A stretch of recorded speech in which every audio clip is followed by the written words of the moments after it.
That's right, it's Tron time! Yay! All the memories. Glowing discs, light cycles, actress Cindy Morgan in a bodysuit and a neon blue string cap. Let's take a dip.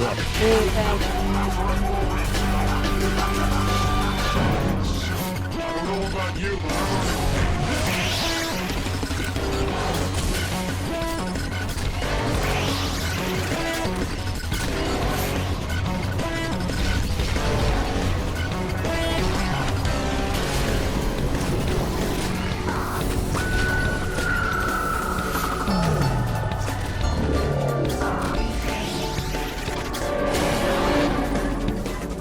It is often believed that Disney's cult classic 1982 film Tron is based on the arcade game. While the game was technically released before the movie, the arcade machines were produced to give the film a more authentic feel, and were then produced en masse to promote the film.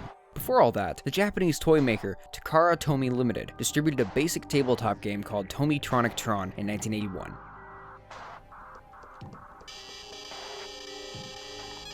And even further back in 1976, Tron's creator Steven Lisberger formed a small animation studio with Donald Kushner to make a 30-second proof of concept that was eventually picked up by Disney. At the time, Tron was heralded as a pioneer in the realm of CGI and visual effects. To realize these effects, the actors would shoot all their grid scenes in black and white costumes in front of a pitch-black screen. Then, each frame of footage would have up to 30 effect cells physically layered on top of one another. The project was unlike anything done before, a massive undertaking that proved to be a truly groundbreaking feat in the world of cinema. Now, the year is 2003. God, I miss him. Long past the release of classics, such as The Operative, No One Lives Forever, and its sequel, A Spy in Harm's Way, Shogo, Mobile Armor Division, and Blood 2, The Chosen. A little bit after No One Lives Forever 2, Monolith developed a movie tie-in / sequel called Tron 2.0. For a time, it was the movie's canon sequel before the release of Tron Legacy, its prequel tie-in game, Tron Evolution, and the animated series, Tron Uprising, until the House of Mouse decided to retcon it while also referring back to it. At this point, Monolith had mostly made first-person shooters like the ones I previously mentioned, and some game no one had heard of called Blood, all of which leaned more towards the M rating, something that had continued into their later games like Fear. While most movie licensed games end up being piles of crap, which is something Monolith was quite aware of, 2.0 was treated like a personal passion project. Iconic and powerful elements were taken from the film, like the stylized computer world and unique methods of combat via the light discs.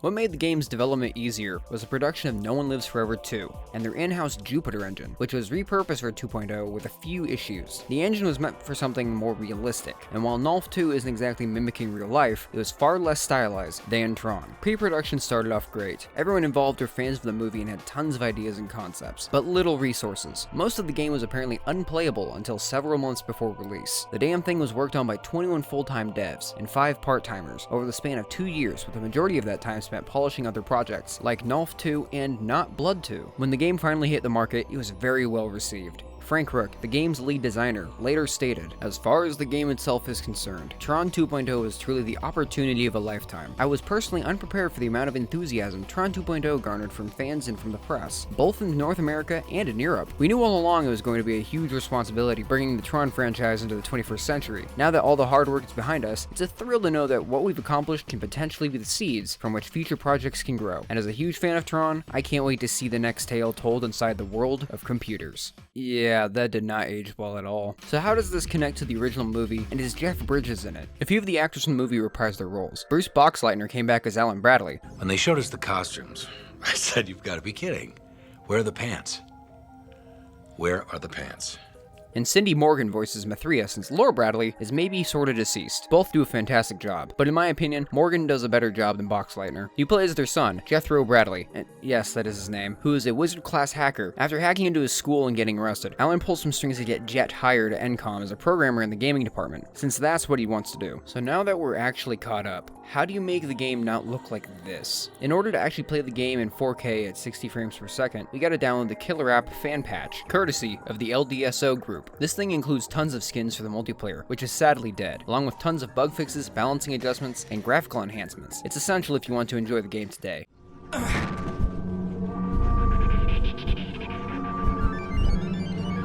Please, I've got to get back to my routing. I'm I'm already behind on my deliveries this cycle. You have privileges I require. So that is Thorn, the primary villain of the game. But he isn't the only one. Tron 2.0 has a serious case of Spider-Man 3-itis, and there's like 4 or 5 villains. It's genuinely a mess.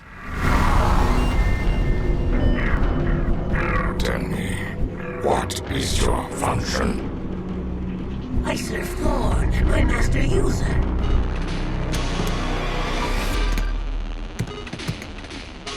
So you see those 3 chuckle fucks in the background? Those guys are the AFCON execs. Jet, do you think your dad would mind if I had some of his popcorn? Oh yeah, I saw Tron. Hey, Alan? You think I could have some of your popcorn? Yeah, sure. Mathria, run a security diagnostic. Yes, Alan 1. Results. We have a mother of a virus ripping through a major company file. Jet, we'll have to continue this conversation later. This is a restricted area. You just can't come barging in here. Dad? Get your hands off me. Dad, do you hear me? Contingency protocol activated. Laser activity in 5 seconds. Mathria, stop what you're doing. Put on goggles. Clear digitizing bay. Oh, and then Jet fucking dies.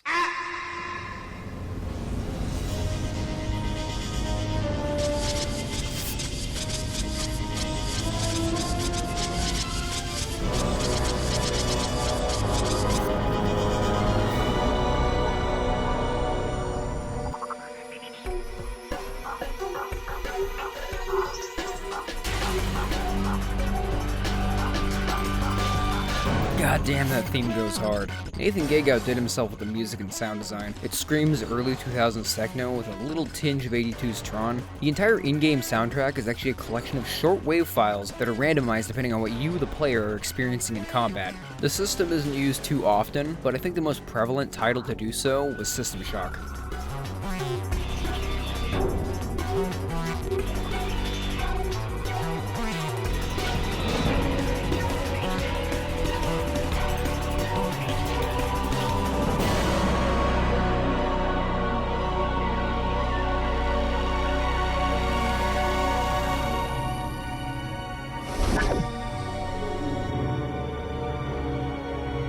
Mathria, what did you do?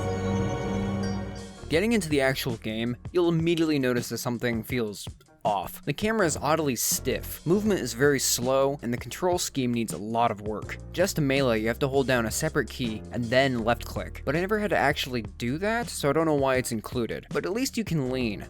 So that's cool. And about that camera, it feels like it moves diagonally across the screen, so aiming is very awkward.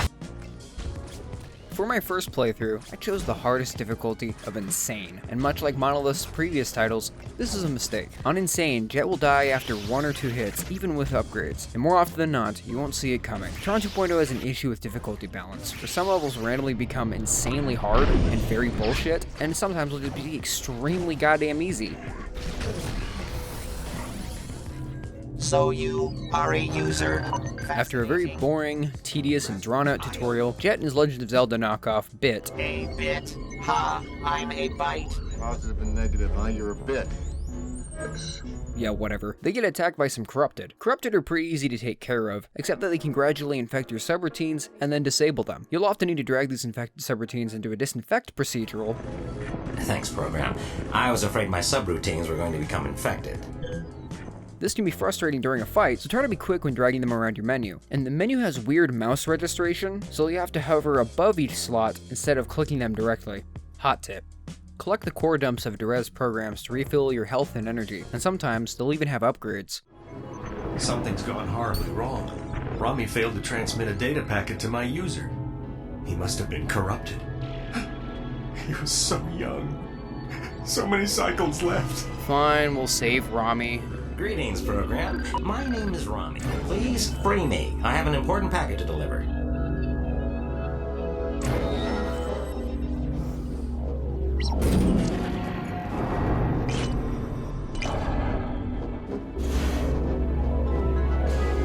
Thanks, program. Yeah, whatever. Just get out of here.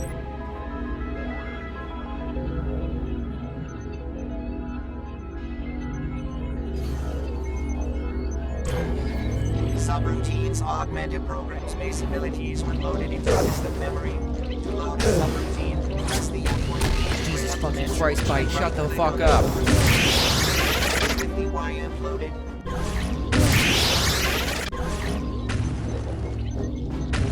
Follow me to the exit.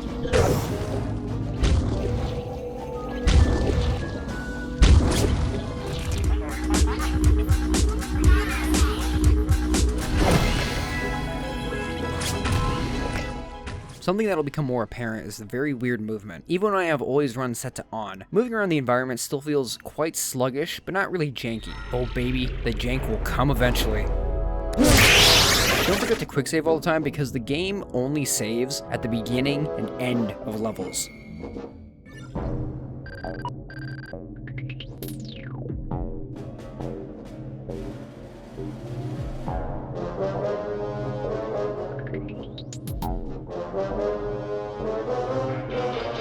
Kernel system scans indicate partitions 5 through 32 are infected. Block all write access privileges and send in more intrusion countermeasure programs. Yes, sir. Have you isolated the source? Not yet, sir. However, we've picked up the signature of an unauthorized program in the sector. Quarantine and bring the program to me immediately. We found an anomaly.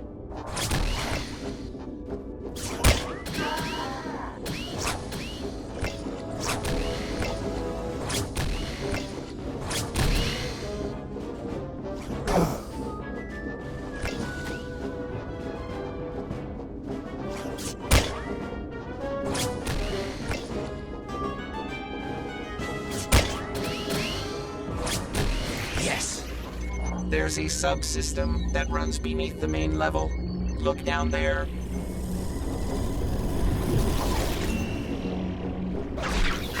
Heading down into the subsystem will reward Jet with the most useless subroutine in the entire game.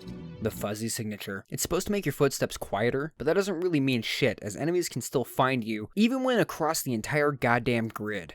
Oh, and before I forget, each level automatically raises your version number by a few build points, and completing objectives dishes out a couple more. You'll need 100 of these to go up a whole version, and increasing your version by a whole point nabs you some performance points to spend on raising your base stats, like health, energy, and weapon efficiency. If, and I mean if, you can max out just one of these, they enter a special surge mode that stacks on an additional boost to your stats. Why I said if was because leveling up barely gives you enough points to feel a difference, but you can and should find these little build nodes. They only give you about 2 build points, so leveling up, or versioning up, I don't know, is very, very slow. By the very end, your version should be about 10.0.3 if you literally found everything. The only way to upgrade or optimize your actual equipment, though, is to hunt down these cows, or code optimization wares. But be careful when applying them to your subs, as you can find optimized version of those subroutines later in the wild, making you unknowingly waste a cow. I briefly touched on the disinfect procedural already, but there's 2 more of them, the defragment procedural and the port procedural. Defrag repairs broken memory blocks so you can actually put subroutines into them, and port converts these unknown goo blocks into something useful. Subroutines are 2.0's perks and equipment. There's a wide range of equipables like armor and character mods. At the start of each major level, your loadout gets reset, and Jet's system memory slots get rearranged. You'll then have to reallocate all of your gear, and it's very tedious. All of the armor pieces have dorky programming names like Submask, Truncate Plate, Peripheral Seal, Support Safeguard, and Base Damping. They correspond to the traditional armor set pieces like Helmet, Legwear, Chest Piece, etc. I'll let you figure out which is which. The last defense subroutine isn't actually physical, but viral. The viral shield is meant to protect Jet's subroutines from being corrupted by zealots, but again, it didn't really help me at all. Even with it upgraded, I was still getting all my shit corrupted. The rest of the subroutines are all utilities. I already spoke on how much I hate the fuzzy signature, but I believe that it's a bygone idea from an underdeveloped stealth system that Monolith never got to fully realize. Then we have the power block, which allows Jet's parries to trigger a force blast back at your opponent. It's alright, I barely used it. Then there's Megahertz, which boosts weapon damage, but not your primitive damage. Corrode adds the same corrosion element that Zealots hit you with to all of your attacks, but it's not very effective and pretty weak. The primitive charge boosts the Primy's damage by quite a bit, but that causes them to consume way more energy. Triangulate is just a zoom feature that can be used even without the LOL rod. When optimized, it actually extends the LOL zoom just a little bit. YAMP increases your jump height, and the profiler, seen here bugging the fuck out, displays an NPC's name, health, armor, and even some of their subroutines that you can loot off them. And lastly, Virus Scan allows you to detect corrupted subroutines inside a program's core dump or an archive bin. The optimized version scrubs the subroutines clean as they are transferred into your inventory. We will get to the individual weapons and primitives as they pop up to avoid spoilers, because, you know, spoilers for this game that released almost 20 goddamn years ago. Holy shit. Uh-oh. The source of the corruption. Now this is unexpected. These programs believe you are the source of the corruption. That's rather funny, actually. It really isn't. You are not safe here. We must find the server's exit port. You believe this corruption? More and more zealots are popping up. There goes the neighborhood. But what the hell's causing it? The Colonel has issued instructions to watch for an unauthorized program in this sector. That's probably the uh-oh. Listen, I can't really comment on enemy placement because it's mostly random, and the difficulty doesn't seem to affect the enemy count at all. Sorry, but I'm not Civvy. Can you tell me how to get to the exit port? The exit port is located beyond the power stream, but getting across is impossible. The auto exec is broken. You'll need to cycle the power stream manually. Don't get too close to the power streams. Alright, then we just go do that.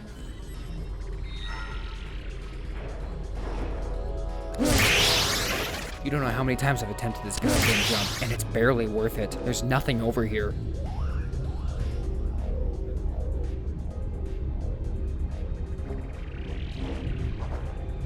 Wait a minute, I already have all of these.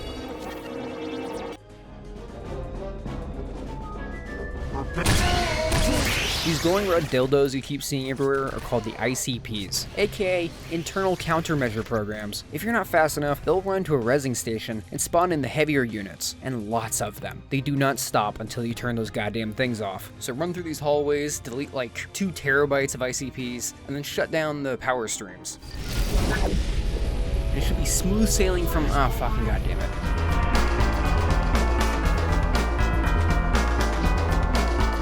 If you have packets to transport, you better hurry. The exit port is scheduled to go active soon. Okay, so now it should be smooth sailing. Port activated. Or just never fucking mind. Dropping into the exit port, you'll realize there's a ton of ICPs running around.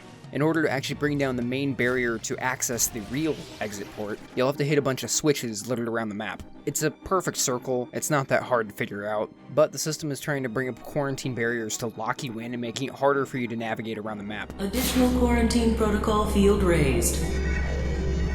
Something I really like about Tron 2.0 is that almost everything you see in here is actually a setup for something else that'll pay off way down the road. That is except for one thing, and we'll get to that.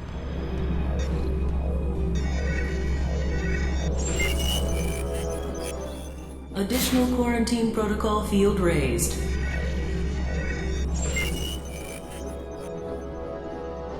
But once you hit all the switches and bring it down, you gotta quickly get out of there. Quarantine protocol measures offline.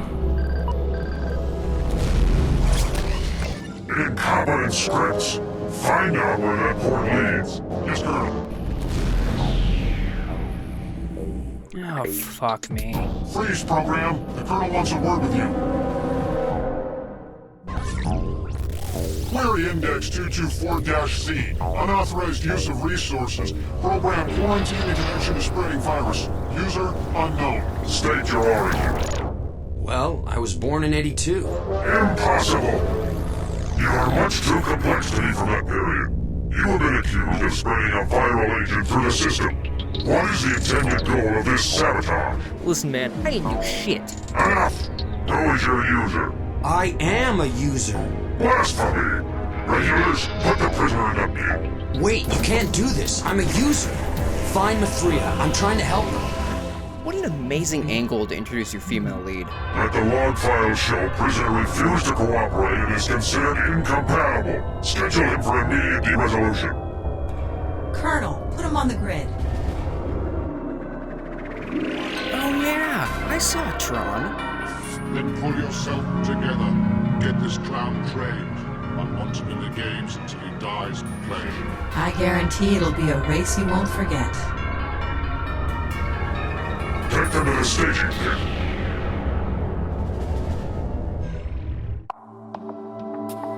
This stage introduces the iconic light cycles, and if you didn't select this option in the menu right here, or remember what key turned on the free look option, you're gonna have a very bad time. I couldn't tell you why third-person camera isn't the default, but without it, these sections are hell. Bullshit!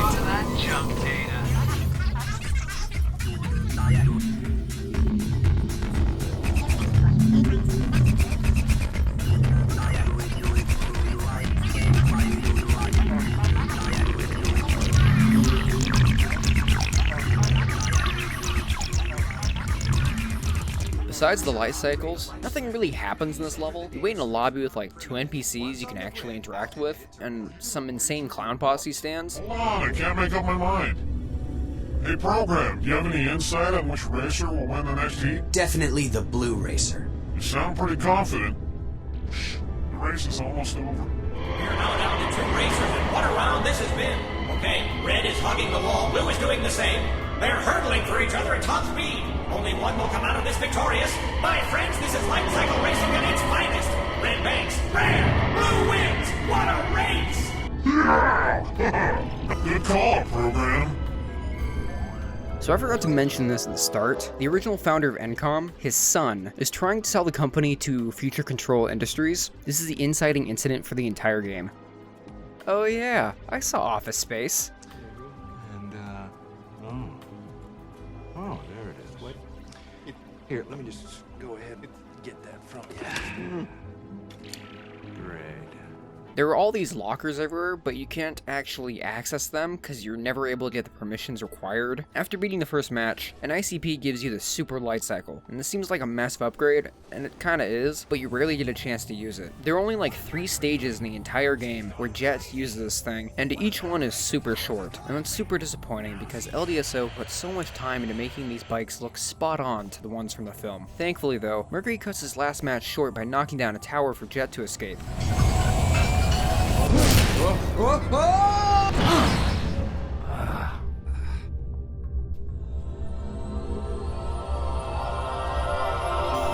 Oh yeah, I saw Tron.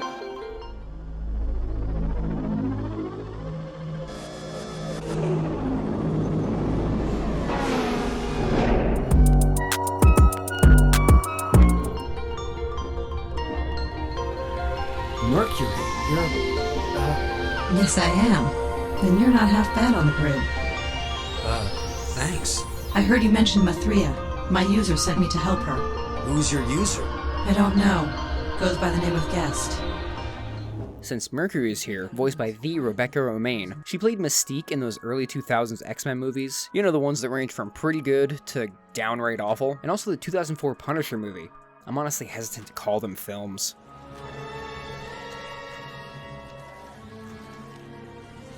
What was I talking about?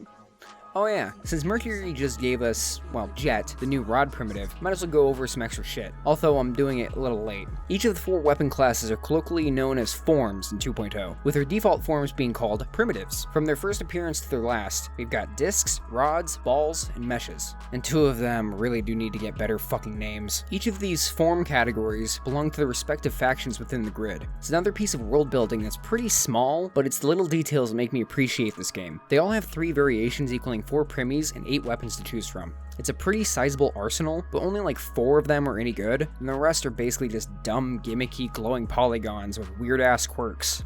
Actually, it kinda reminds me of another game. So discs belong to the users and ICPs. On a technicality, and also due to nostalgia, the disc Primi is technically the best in the entire game, as it can one-tap most people in the face, and consume 0 energy to throw. And it's also the only weapon you can actually block with. If you're able to block their disc, it'll send it flying, and they can't call it back for a minute, which leaves them open so you can pummel them into the kilobytes. So the thing Mercury gave us is in the rod category, which belongs to light cyclists and resource hogs. The rod Primi itself is only mildly useful because you can stun lock enemies and drain their health at the cost of your own energy. This next level sees Jet and Mercury sneaking through a prison. This is probably the only stealth section in the entire game, and the stealth part is more of a suggestion.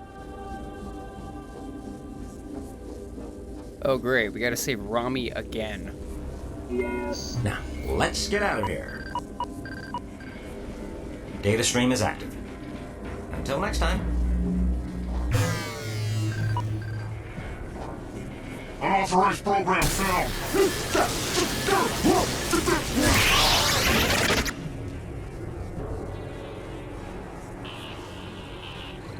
The ICPs took away Jet's disc, so we gotta hike it up this elevator and get it back.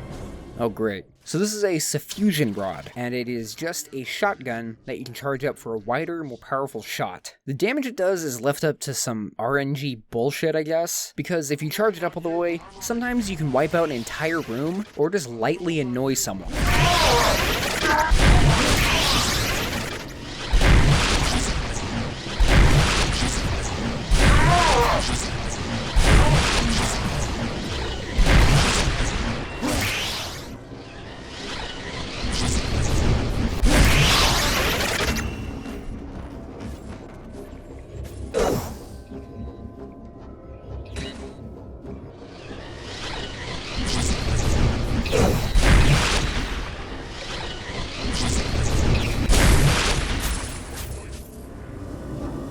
I've seen combat leaders programs fight. Turrets detected. Sending. Code alert. Improper disk access. I was honestly hoping that Jet would do the iconic Tron pose when he picked up the disc, but I guess not.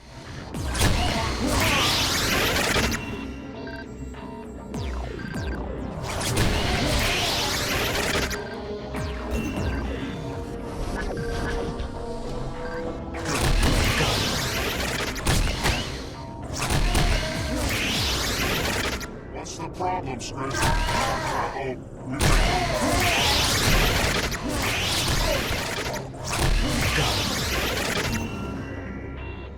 Ah, FPS platforming. How I have not missed you. As it turns out, I didn't need to do any of this. I could have seriously just hit the switch on the bridge and walked across. But no, I decided to take these stupid blocks around this whole area like a fucking moron.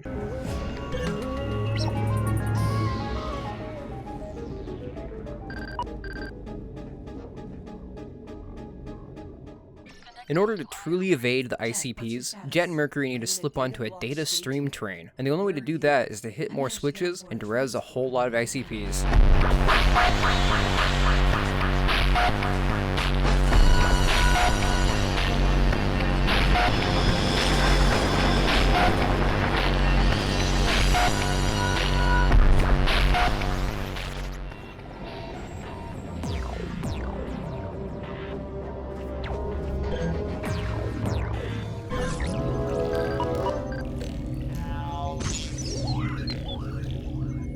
What do you think this is? Paw?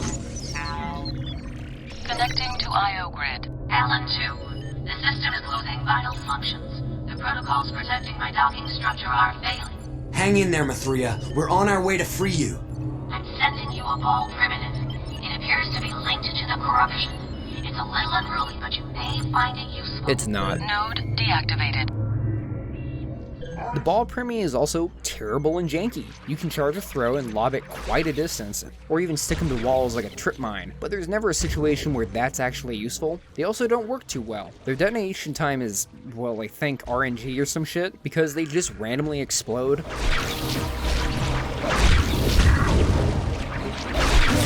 Anyways, this last level is brutal. You'll be going up against both factions of enemies you've already dealt with, except in much greater numbers. You can try sneaking up on these goons, but it barely does shit. Attention. Attention. Oh hell yeah, I stuck him.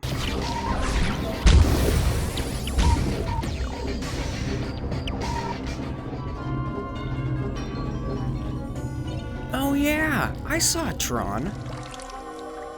You know what? You okay? Alan 1. Quickly head down this corridor and grab your subroutine upgrade and get the jump on some ICPs from above.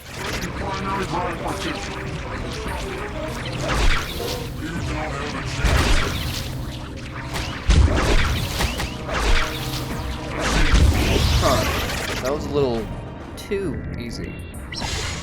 Now.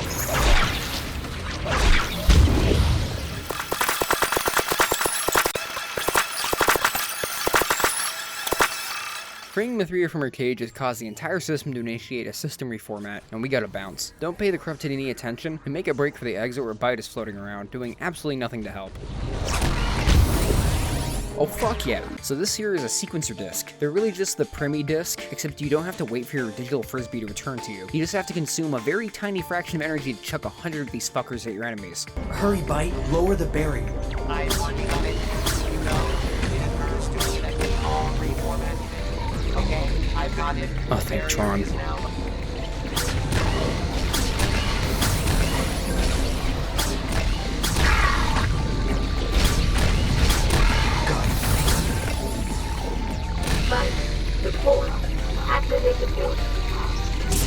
Jet and Bite successfully escape through the exit port, but sadly Mercury gets left behind.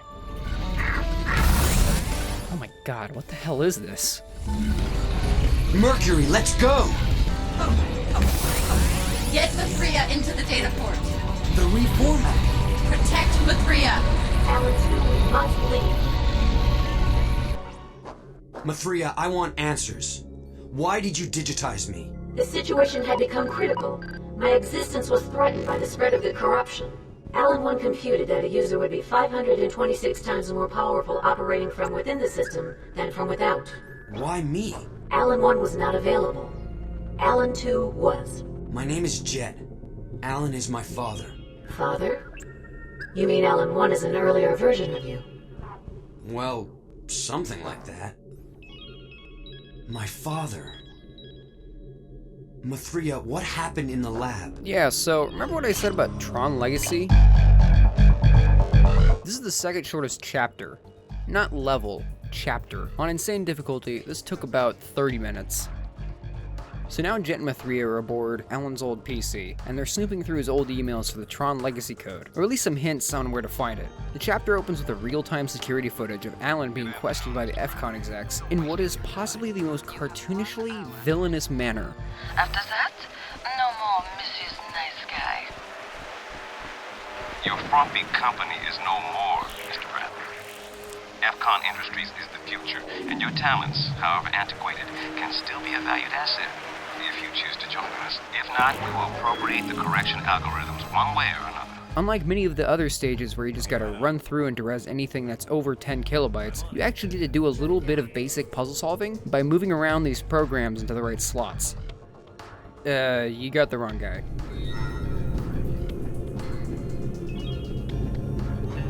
Solving the program puzzle earns Jet a phone call, which is fitting, as playing this level feels like being stuck in jail. Connecting to... Why the hell did she make me walk all the way over here just to call me? I was just next to her. What the fuck is this? Tron Legacy wants to find it. Sorry dude, you're gonna have to wait like 7 more years before that even comes out. So now onto the hunt for the legacy code. Jet has to run around the PC, asking programs for help finding it through these giant email stacks, which leads to one of the most annoying sections in the whole game, especially if you're playing on Insane. Finders are searching through the stacks while also spawning overhead, taking pot shots at you, and they don't stop spawning even after you get the hint on the legacy code.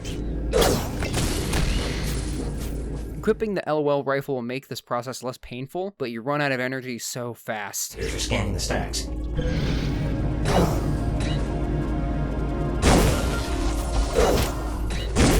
Here's email fragment number 3. Wait, hold on, the legacy code isn't even on this computer? Well, whatever, I got some new gear, it's not a total wash. Just quickly deal with the goddamn ICPs, and using your fresh set of permissions, access the archive bin at the start of the level and collect your reward, which is an email and a couple of subroutines you already have. Yes. You know what? Fuck this level. Fuck Alan Brown. So in order to get to the old grid, Jet and the gang have to stow away on a recognizer, heading to whatever will be bringing power to Encom's old server. They don't do a very good job of explaining all this. This whole level is very short, as Jet just needs to navigate the recognizer and hide in the back. The next level is packed full of ICPs and finders that show little remorse for you or Jet, and also more mediocre first-person platforming, with said platforms now disappearing. Redirecting power to the server is the easy part. Figuring out who's shooting you in the back of the head is not. On this last stretch, things get mixed up a little bit. While Mithria accesses the defense protocol socket, we get sent off alone to actually route power to the ancient system housing the Tron Legacy code. This is what rotates the oculus. After getting a slow, weak explanation from Oswald here, we're off to derez some programs and experience deep frustration, is what I would say if this section wasn't just a puzzle. You just gotta line the lenses and head back up. Now for the real mix-up, a sniper defense sequence in a tower. There's Homer. There's Homer too. It's pretty much a non-challenge, unless you didn't upgrade your LOL rod. Still sounds weird. Just remember to run over to the energy refill station between waves, otherwise Mathria is gonna get murked. Defense protocols reversed from default settings. The company's old mainframe. A seeker.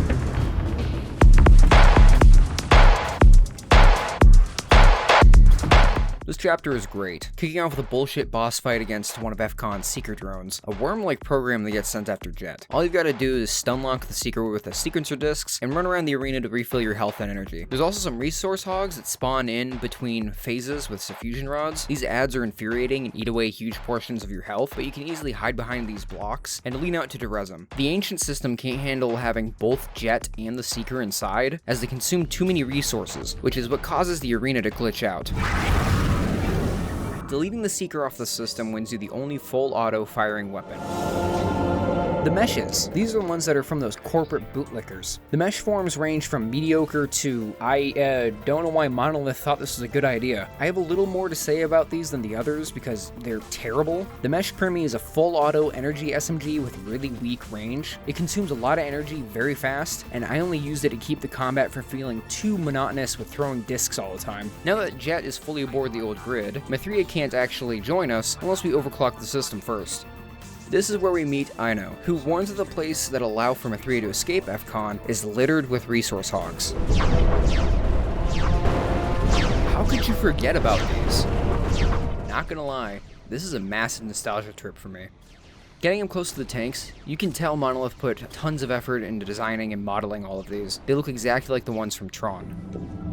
There's a hog ambush up here. Don't you growl at me. I know. There is an insufficient supply of power to the processor. Restore power to the processor's secondary relay stations. Node deactivated. Power to processor. Got it. Yay, another infuriating light cycle level. It at least keeps it somewhat fresh by including more tanks, but otherwise it's the same thing. As soon as this cutscene ended, my game crashed. Now, onto the main power pipeline. Everything is coming apart as we gun it for the legacy code, stashed somewhere in this massive level. This shit has verticality that we've rarely seen up until this point, so it's a nice change of pace. Oh neat, Mathria started out as what was basically a fancy calculator, and eventually became Alan's wife. Do you think Alan verbally abused her? Nah, Disney would never. Quick, name the 7th even prime number. I can't figure. Unable to.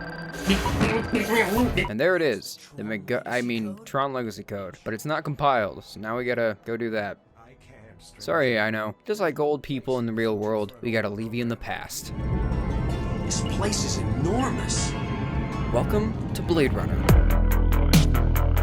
This area screams cyberpunk, and it looks fantastic. The level opens up with Jet having to ask around for help compiling the loose Tron Legacy Code. Sounds like a good deal, I'll take it. Here you go. Thanks, shady program. Attention, citizens.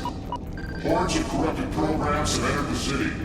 Right, the Corrupted are here. You gotta hold out until the ICPs come in to clean up. It's not a hard fight. The game throws the usual Zealots and a new enemy called a Rector script. Their design mimics the Grim Reaper. They send bursts of homing corruption balls at Jet. In order for you to do damage to them, you have to wait until they open up their cloak to attack you, and then you can shoot them in their body. Upon descending to the lower levels, Jet meets an old version of Mercury who doesn't recognize him. Verification. Mercury, it's me, Jet. Don't you recognize me? My user needs to communicate with you. What happened to you? I think the dude got friend-zoned. Turns out Mathria has been lying to Jet the whole time, and actually does have the correction algorithms that Thorn and FCON have been looking for. Why? I fear it's because of the correction algorithms. You mean to tell me that you have the algorithms? Oh, great. Net traffic equals heavy. Get it? Because there's a bunch of programs in the progress bar. No? What kind of low sample junk is the DJ playing? Goddamn, they're right. Look at the quality on that. Looks like ass. In order to actually get the Tron Legacy Code compiled, Jet has to convince the DJ.exe to play some good cuts instead of the whack beats he's been pushing. Excuse me, what is your favorite song? I like track 6, but you know, I'm weird that way.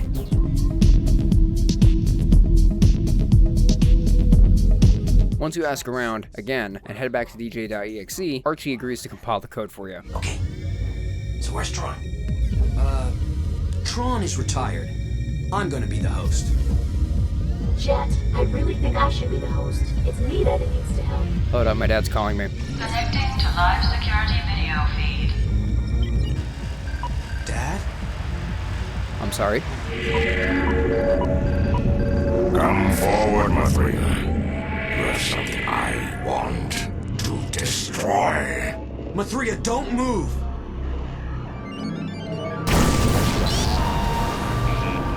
This boss fight is lame as hell, with a giant bullet sponge in the middle of a tiny arena, and ever-spawning zealots that only act as nuisances. This is a common theme with every boss you fight, except for one that barely counts.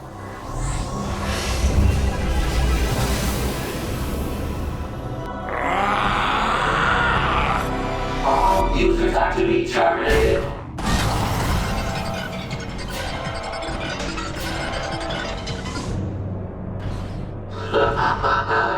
You too are a user. You do another lame light cycle level that somehow doesn't overstay its welcome. It's kind of cool seeing Legacy Mathria flying around overhead, but she doesn't do anything. I'm not falling for that old trick user. Now! I found Mathria, saving to disk now. Sir, once Alan revealed the location of the correction algorithms, it was only a matter of time before our seeker engine found Mathria. Good work, Mr. Croft. Now we can correct the digitization process so there won't be any more mistakes like Thorn. Go to Phase 2. This is probably one of the better levels in Tron 2.0. At the start, this top level will only have resource hogs. Once you clear them out and come back up, the ICPs will finally come in. This is also when I got the god tier Drunken Dims and the very underwhelming Cluster Disc. Even with all that, the insane difficulty reared its devilishly ugly head. I ran into a situation where a program was one-shotting me from across the level, and I had no idea where from. Down below is where we gotta remove the security clamp from the array modulator. I have no idea what I just said. And don't forget to grab another cow. Now that we've disturbed the natural order of things, here come the ICPs finally. What the fuck? Yeah, so sometimes the enemies cheat. Where am I going? And what about you, Mercury? I am not instructed to follow. My command... And once again, we leave Mercury behind. Wait a minute. I hope this works.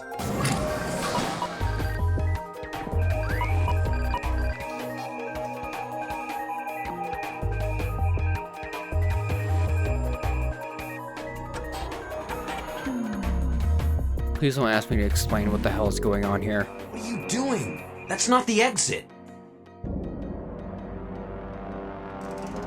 Okay, that was pretty cool though.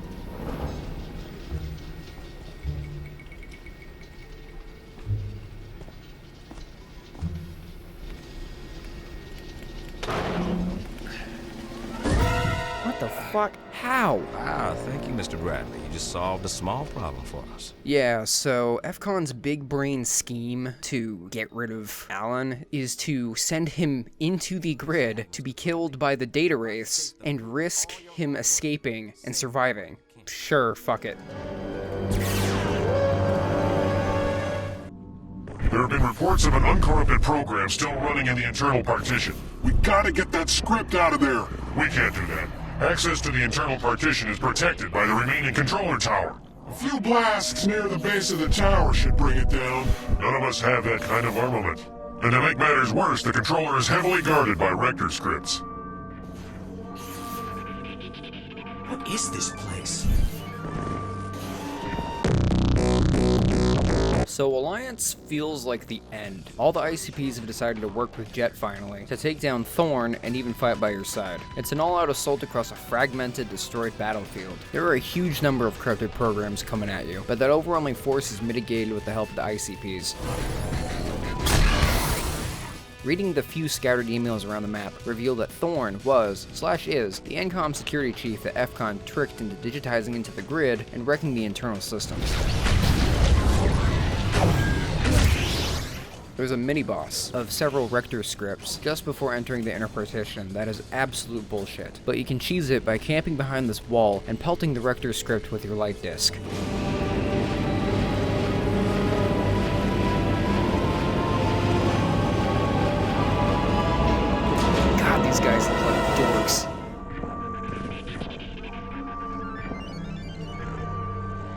You okay? My comrades. What happened? It was terrible. Crumb, Cold Wall, Lad, all gone. Do you know how to reach the source of the corruption? How to reach Thorn? The Colonel has uncovered a massive data stream that connects directly to the core. It'll be over soon. The inner partition is a pain, with Zealots and Rectors in front of you, and even more Zealots lobbing balls at you from across the map. There's barely any breathing room. This is when I said fuck it and lowered the difficulty. You can only die in one hit so many times before it becomes infuriating. You've been a real pain in my side, Thorn. Look at you, you're weak and pitiful. It's time to put an end to your reign of corruption. Colonel, wait! What is this? Maybe you better let me handle this, Dad.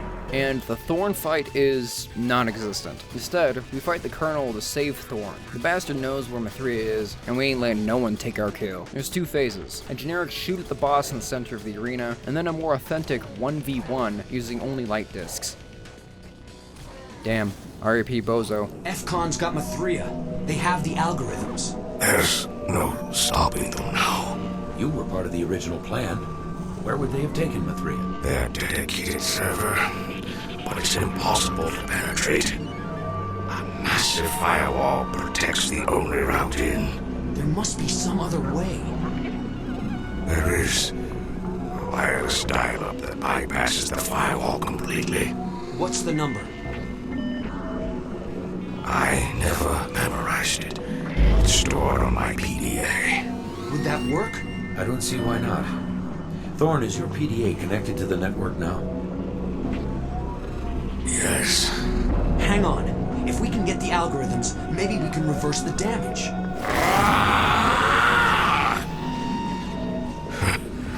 The Colonel was right. I'm weak and pathetic.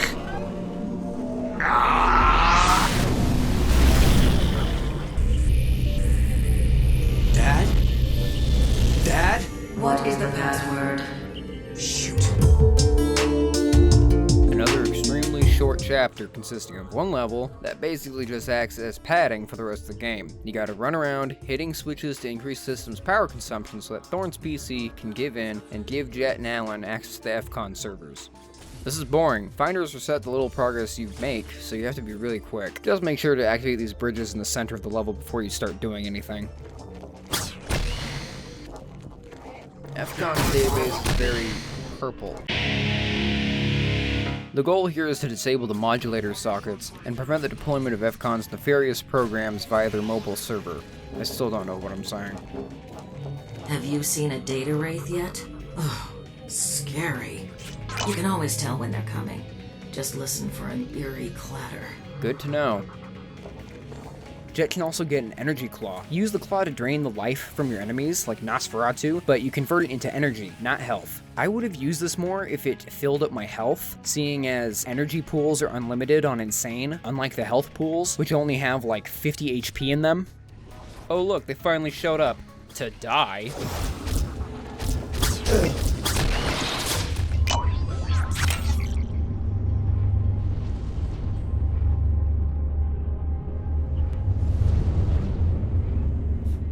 On the job? Oh yes, I'm quite nervous. You'll do just fine. If you don't, the data wraiths will simply de-res you. Huh? First I align the rings, then I configure them. Sounds easy enough. It won't be.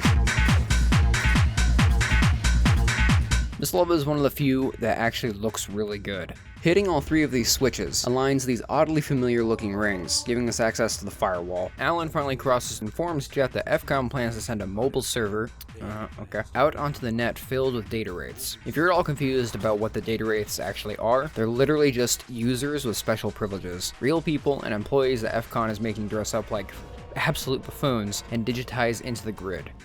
Yeah, no one is paying me enough to do that shit. Man, this really is cyberpunk. Fuck. I honestly have no idea what doing this will accomplish, but it's evil, I guess. The primary docking port is even more purple than the beginning of this chapter. It's also an absolute hell. There's the server. Mithria must be somewhere on board. Impressive, isn't it? When loaded, It will be capable of handling thousands of Wraith pods, a full complement of escort protocols, and teams of covert net contingency programs, all in one transfer. I need a peek at the server's schematics. Ah, an enthusiast. Right this way. This motherfucker is just giving us full access. Oh yeah, I played Ratchet & Clank. This whole section is another sniping challenge with little to no cover. Jet's gotta destabilize the server to cause it to crash, while also being berated by distant data wraiths that turn invisible.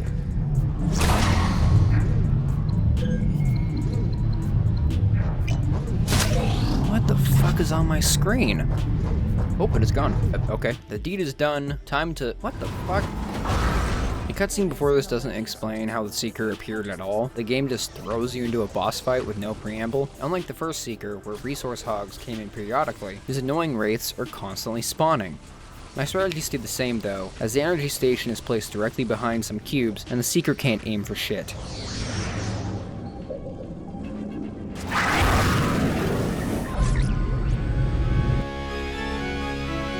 Let me guess, we fight Disney themselves? Kinda reminds me of Star Wars. Mithria is somewhere aboard the mobile server, but before we can find her, we gotta disrupt the operating system's power by putting all of the circuits into overdrive.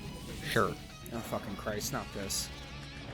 This thing is literally the most useless weapon in this entire game. We got the prankster bit, which I think it's actually a prank on the player. This is a manually guided missile that consumes way too much energy to launch, and it's not worth it, as enemies are constantly moving around real fast, whipping up in front of you. So when I went back to record extra footage, I forgot I didn't record anything for the prankster bit. So I feel like an idiot and an asshole because this thing is absolutely broken. It's a little slow on the fire rate, but it does massive amounts of damage and causes a giant black hole that just instantly kills anything near it. So yeah, I was wrong. What's our next move?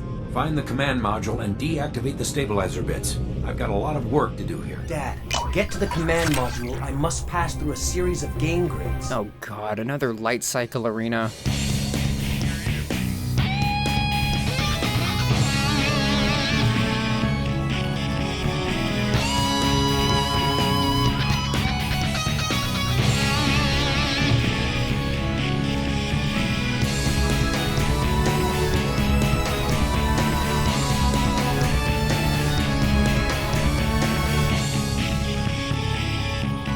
Wait, hold on. Mercury's back.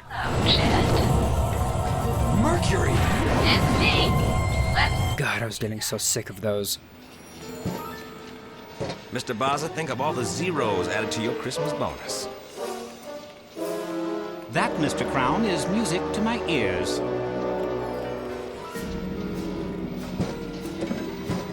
The brain-dead FCON execs decide to go into the grid.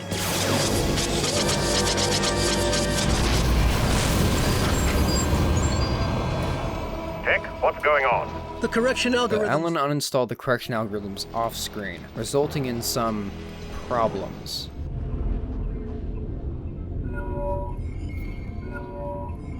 Once we deactivate the stabilizers, we gotta get the hell out of here like Indiana Jones. Everything is collapsing, and the ceiling will literally crush you if you aren't careful. Not only that, my game crashed. We've made it. This far. Jet, I'm activating the digitizing beam now. Make sure you're right behind me.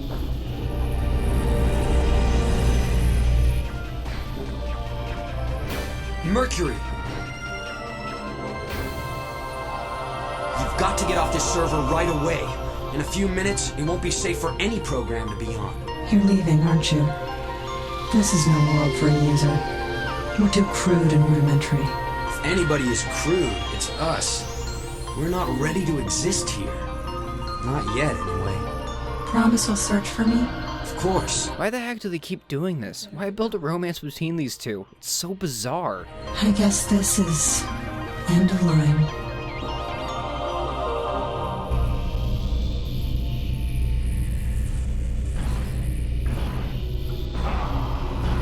Uh-oh.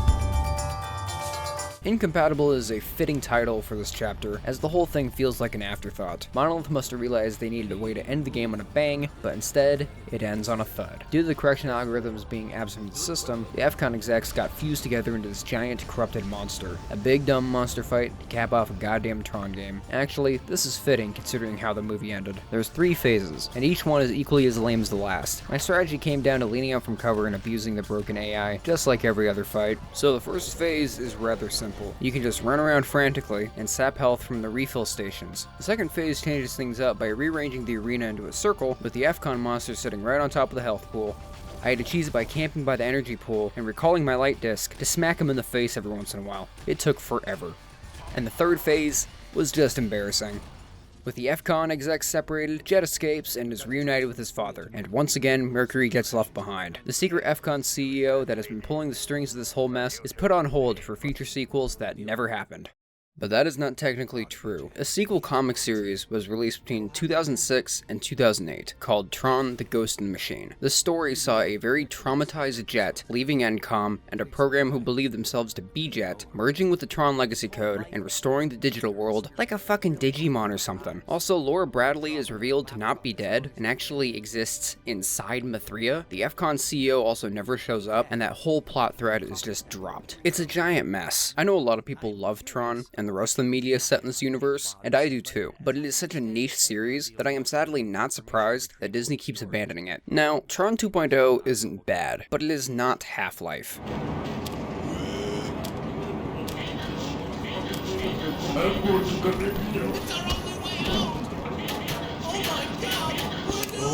It's very rough, but it's very much like the movie that precedes it. A charmingly clumsy plot with fantastic visuals that ended up having a cult following. Do I recommend this game? Yeah, I do. 2.0 is a short, interesting FPS with a unique world and unique weapons. I give it a 6 out of 10.